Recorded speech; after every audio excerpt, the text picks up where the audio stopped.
మహాశివరాత్రి సందర్భంగా ప్రకాశం జిల్లా Podili RTC bus stand నుంచి శ్రీశైలం రామతీర్థంకు ప్రత్యేక బస్సులు నడుపుతున్నట్లు డిఎం శంకర్ తెలిపారు. ఈ నెల 25 నుంచి 28 వరకు ప్రత్యేక బస్సులు సాధారణ ఛార్జీలతో నడుపుతాం.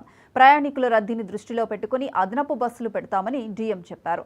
పొదిలి, మర్రిపూడి, కొనకనమిట్ల, దేవనకొండ ప్రాంత వాసులు ఆ అవకాశాన్ని సద్వినియోగపరచుకోవాలని డిఎం కోరారు. ఈ మహాశివరాత్రి సందర్భంగా పొదిలి డిపో నుంచి పొదిలి చుట్టుపక్కల ఉన్నటువంటి పరిసర ప్రాంతాల నుంచి శ్రీశైలానికి, రామతీర్థానికి మేము ఈ మహాశివరాత్రి సందర్భంగా బస్సులు తిప్పుతున్నాము. శ్రీశైలానికి 15 బస్సుల నుంచి 20 బస్సులు, పొదిలి, దర్శి, వినుకొండ ఈ చుట్టుపక్కల గ్రామ ప్రజలకి వాళ్ళ సౌకర్యార్థం శ్రీశైలం పెడుతున్నాం.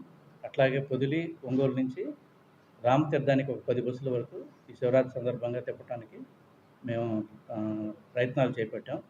కనుక ప్రయాణికులందరూ ఈ అవకాశాన్ని వినియోగించుకొని 25వ తేదీ నుంచి మేము నడపబోయే ప్రత్యేక బస్సులను ప్రజలందరూ ఆదరించి ఈ మహాశివరాత్రి సందర్భంగా ఏర్పాటు చేసిన బస్సుల్లో ప్రయాణం చేసి సుఖంగా, సౌఖ్యంగా తిరిగేదానికి మేము అధిక సంఖ్యలో బస్సులు